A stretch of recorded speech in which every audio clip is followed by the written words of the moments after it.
Are you worried about your brain health as you get older and worried about things like dementia or Alzheimer's? I know I am. My grandfather passed away from Alzheimer's, and so I want to do anything I possibly can to decrease the likelihood that I have cognitive decline as I get older. And what if I told you that your daily habits, from what you eat, how you move, and how you sleep, can drastically shape your brain health and memory as you age?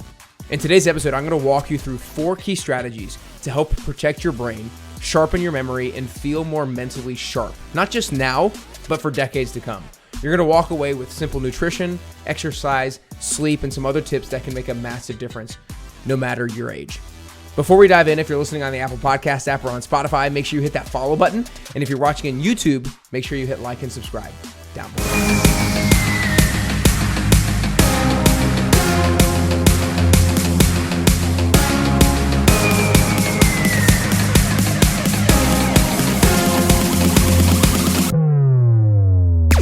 You're listening to the Best You podcast, where we teach you the healthy habits that you need to look and feel like your best you. My name is Nick Carrier, and I'm a body optimization coach and creator of the 10-Week Transformation. The 10WT exists to help busy go-getters stay focused on their health and fitness no matter what season of life that they're in, so that they remain confident, energized, and impactful in all areas of their life.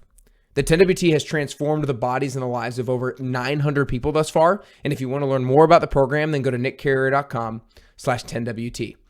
All right, you guys, I'm really excited to talk about a brain health episode. As I mentioned in the introduction, this is a topic that's pretty close to my heart because my grandfather, I think, got Alzheimer's around when I was 5 years old or something like that, or was diagnosed when I was around 5 years old. And then he passed away probably when I was 10, 11, or 12. I should have probably done my research on that or my homework on that before I recorded this, but passed away when I was 10 or 11 or 12. And I really never knew my grandfather without Alzheimer's. And I really wish I did.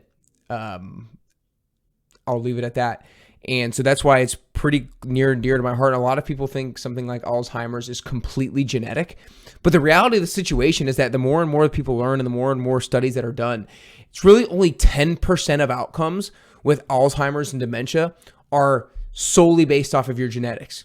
90% of your outcomes are heavily influenced by lifestyle. And so that's a very empowering message. That's like, hey, you can do something about this, and the earlier you know, the better, but it's never too late. And you can do something about this because of how you eat, how you exercise, what your lifestyle looks like, etc. And so today I'm going to talk about 4 different things that will dramatically increase the likelihood that you do not have cognitive decline and will increase the likelihood that you're able to live vibrantly into your older years and don't get these kinds of cognitive decline type diseases. But before we dive into it, I want to remind you that we have a workshop coming up called the Nutrition Mastery Workshop on Monday, March 24th at 5 p.m. Central Time. So just a few days away at the time of the release of this podcast. If you want to elevate your nutrition from basic to elite, this workshop is for you. We're going to be taking basically a step-by-step sequential approach. That's why it's called the Nutrition Mastery Ladder, to improve and optimize your nutrition game, to enhance your gut health, your immune system, your brain function, your energy levels, and more. So go to nickcarrier.com/mastery in order to sign up today. Again, it's completely free. Sign up at nickcarrier.com/mastery. Okay, let's dive into the 4 different things. The 4th one is going to be all about food and nutrition. So I want you to hang around to the 4th one. But the first one is to embrace cognitive challenge. What I mean by cognitive challenge is just like a muscle, you need to work it in order for it to get stronger. Your brain is the same way. You need to work your brain in order for it to get stronger and stay sharp. So a lot of people think things like crossword puzzles or Sudokus are what people mean by working your brain. And those things are not bad. Those things are obviously good, but those things are not really shown in studies to be as good as some other types of cognitive challenges. Things like learning a new language, things like playing a new instrument, things like dancing, things about like athletic sports that are reactive. Think pickleball, tennis, ping pong, throwing a football, something like golf, for example. Great sport, love golf, huge golfer. But because the ball is just sitting there, there's nothing to react to. It's not necessarily as stimulating to the brain. And so you want something that keeps your brain on its toes and it constantly has it guessing, if you will. That's really important for brain neural connections. And so you want to make sure that you're embracing cognitive challenge. And I would say especially as you get older, because if you're in the middle of your career or in the middle of raising kids or in the middle of your life, you typically have more things that are naturally in your life that challenge your brain. But once you get later in life and you're maybe retired and you don't have things that are new and you don't have as many new experiences, let's say, there's not as many natural things going throughout your day and experiences that are challenging your brain. And so you need to really ensure that as you get older, you're doing these kinds of cognitive challenges. But obviously, it never hurts to do these things, to intentionally do more of these things earlier on in your life as well. So first, embrace cognitive challenge. Number 2 is sleep. Getting not just quantity of sleep, but the quality of your sleep. A lot of you guys know that there is, generally speaking, 2 different types of sleep, with deep sleep and REM sleep. There's more like 5 stages, if you will, but for the sake of the simplicity of this conversation, there's deep sleep and there's REM sleep. Of those 2, both are very important. When it comes to memory, though, REM sleep seems to be a little bit more important in order for memory to stay sharp as we get older. And REM sleep happens later on in the evening. And so we need to make sure we're getting enough quantity of sleep. We need to make sure our sleep is going longer in order to make sure that we get enough REM sleep throughout the night. But also things like alcohol are going to damage the amount of REM sleep that we get. So the second practical tip of this episode is simply to ensure that you're prioritizing good sleep, that you make sure you're getting to bed on time, you're sleeping long enough, and you're not doing things to impair the quality of your sleep as well. The third thing to optimize your brain health as you get older is exercise. So I should have prefaced this with this, but there's 2 podcast episodes that I'm going to have linked in the show notes down below on YouTube, down below on Spotify and Apple Podcasts. One is a Best You podcast episode with a guy named Dr. Tommy Wood, who is one of the world's foremost experts on brain health. And he talks a lot about some of this stuff, in particular the stuff that I discuss with regards to cognitive challenge and some of the food things that I'm going to mention here in a little bit.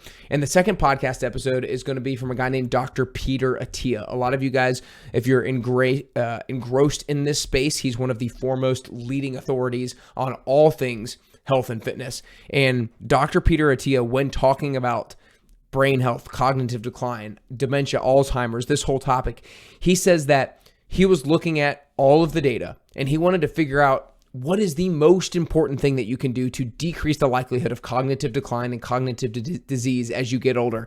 And he couldn't believe what they figured out. He continually actually was trying to figure out why this was wrong, why the finding was wrong. But the number one thing that he says after evaluating all studies that would decrease the chances of cognitive disease is exercise. And it's any kind of exercise is going to help decrease the chances of cognitive disease, whether that's resistance training, whether that's cardiovascular exercise, yoga, things like that. Exercise is the number one modifiable factor that will decrease the chance of cognitive disease. For me, that fires me up because I love exercise. I'm going to continue to exercise. For you, that should fire you up because that's something everybody can control. Everybody can do to a certain extent. So exercise is the third thing that I would ensure that you get in order to maximize your brain health as you get older and your brain performance as you get older. Before we dive into the fourth and final one about food, nutrition, everything like that, I want to remind you about the Nutrition Mastery Workshop. These are the kinds of things that we're going to be talking about in the workshop. We're going to be talking about next level nutritional habits. The Fat Loss Forever workshop that we do is Nutrition 1.0. The Nutrition Mastery Workshop is Nutrition 2.0, where we go up 8 steps and talk about how to optimize things like your immune system, your gut health, your brain health, and more. So you can register today for free at nickcarrier.com/mastery. Again, Monday, March 24th, 5 p.m. Central Time. Sign up at nickcarrier.com/mastery.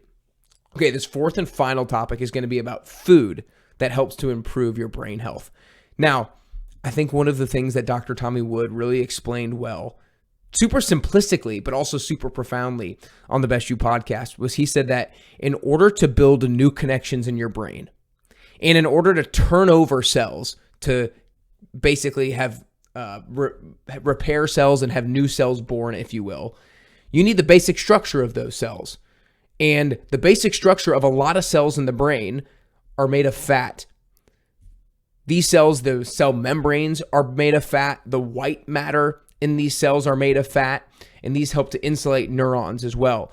And one of the main fats in the brain, he says around 15 to 25% of the brain is called DHA. That is under the umbrella of an omega-3 fatty acid. And so omega-3s, I'm not going to dive too far into it, but omega-3s, there's 3 different types of them. There's ALA, there's DHA, and there's EPA. ALA comes from your plant sources, things like your nuts and seeds. Your EPA and your DHA come from things like your fatty fish, a little bit more of your animal sources. Fatty fish is the primary one. You can also get some in a little bit lesser content from things like grass-fed meats and some eggs, but primarily from fatty fish.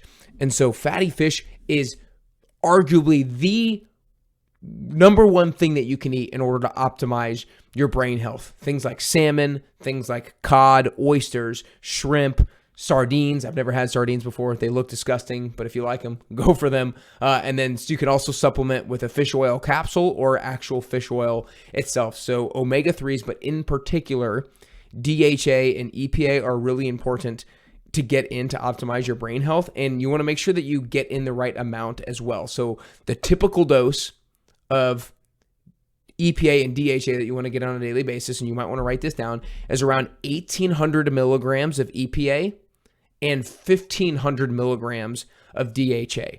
Now you can go online, look up how many ounces of salmon do I need to eat in order to get 1,800 milligrams of EPA and 1,500 milligrams of DHA, and you can find that. And it's going to be around 4, 5, 6 ounces depending on the type of fish, if you will. And then depending on the supplement that you might take, that might mean you need to take 2 of the pills. That might mean you need to take 3 of the pills. So I would recommend that you look at those particular doses, because I really do think that omega-3s are one of those supplements that would benefit almost anybody from taking, because the anti-inflammatory properties that it has in it, or effects that it has, and then also brain health. Then the other thing that I'll say from a food perspective is there are a lot of different types of foods that are really good for your heart health. And what Dr. Tommy Wood talks about is how what is good for the heart is good for the brain. Because when we think of good brain health, what we really want to be thinking about is good blood flow to the brain. And when we think about what helps to optimize blood flow throughout our body, that's good heart health. So foods that are good for the heart and good for blood flow are good for the brain as well. So typically we think of things like monounsaturated fats, things like nuts and seeds, things like avocados, things like extra virgin olive oil. So those are types of foods that are also very good for the brain because it ensures to optimize good blood flow to the brain.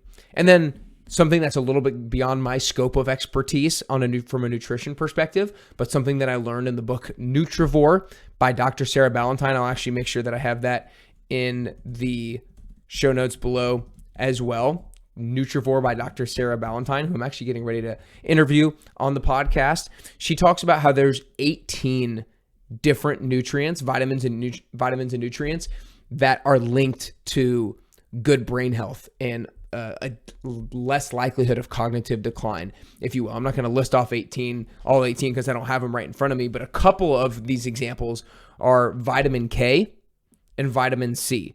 So if vitamin K is linked to good brain health, foods that are vitamin K then are probably good for your brain. Things like leafy greens and cruciferous vegetables.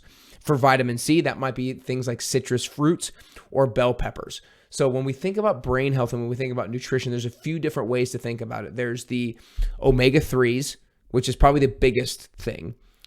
Making sure we're getting in fatty fish so that we get the DHA and EPA. Then the second thing from a food perspective is foods that are good for the heart. So the monounsaturated fats like nuts and seeds, avocados, extra virgin olive oil, etc. And then thirdly, getting in specific foods that have nutrients that are linked to good brain health. Things like foods that are high in vitamin K and vitamin C. So there it is. Those are the 4 different things that wrap up the best diet and the best lifestyle for optimal brain health as you get older. Again, these are things that really hit home for me. And these are things that I am doing all of the time myself. I have an omega-3 supplement that I have every single day that I do not eat fatty fish. I'm ensuring that I'm getting at least 7 hours of sleep every single night. Now, does it happen 7 nights of the week? Probably doesn't happen 7 nights a week every week.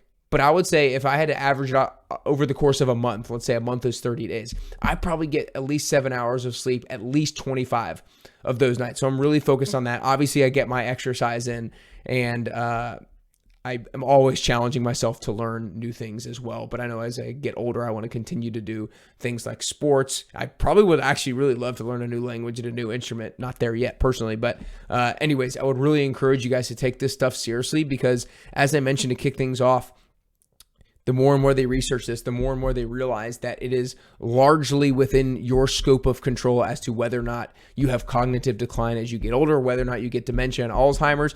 10% of outcomes are determined by genetics. More like 90% is largely influenced by lifestyle. So take ownership of this stuff so that you can have a strong brain, you can have great memory, and you can perform well as you get older. Remember to sign up for the Nutrition Mastery Workshop at nickcarrier.com/mastery. Again, Nutrition Mastery Workshop at nickcarrier.com/mastery. Other than that, I hope today helps you have freaking amazing brain health as you get older. I hope it allows you to get closer to your health and fitness goals. And ultimately, I hope today's show helps you get closer and closer to your best you.